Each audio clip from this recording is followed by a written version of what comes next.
Hey my friends, today I'm going to show you how to draw a winter polar bear. Let's get started. The very first thing that you will do to your paper is write your name and your teacher's name on the back of your paper in the top left corner. This is really important because if your paper gets mixed in with another group's, this way I can tell who it belongs to. Now it's kind of hard to see, but the first thing you'll do for your polar bear is to draw 2 semicircles for the feet. Don't worry, I'll move the paper in just a moment so you can see them. You will connect the semicircles at the bottom with 2 lines.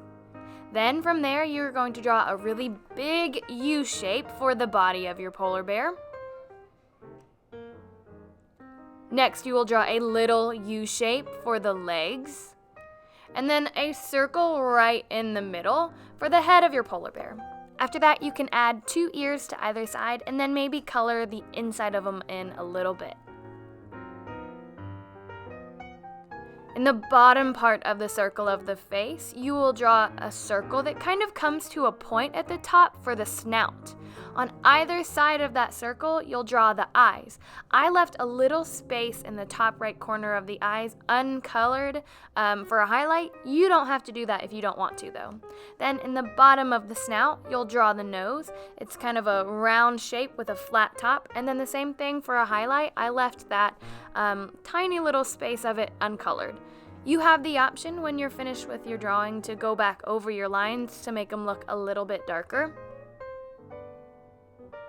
And then we are going to use our finger to create just a little bit of shadow by dragging some of the lines of the big U in.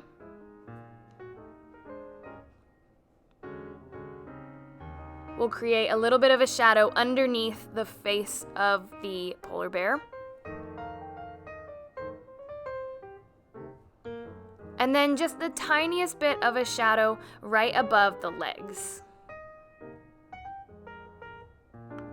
And there's our polar bear. The next thing we will do is add some paint to it after you wipe the pastel off of your finger so you don't get it anywhere on your picture. My paint watercolor containers might look a little bit different than yours, but we're going to be using the same type of paint. It's watercolor paint that has already been made for you. So using some blue paint, I will paint a line that goes behind my polar bear to represent where the snow stops and where the sky starts. I'll draw this through so you can see it underneath the legs of the polar bear as well. And then after that, you kind of fill in the color of paint however you would like to. I'm using blue and purple, and I know that they would look good mixed together because they are analogous colors, which means that they're right next to each other on the color wheel. If you ever forget, your messy mat will have a color wheel right on it. And speaking of messy mats, I really recommend using one underneath your watercolor painting today so that none of the paint gets onto the table and you can feel confident in painting all the way to the edge of your paper.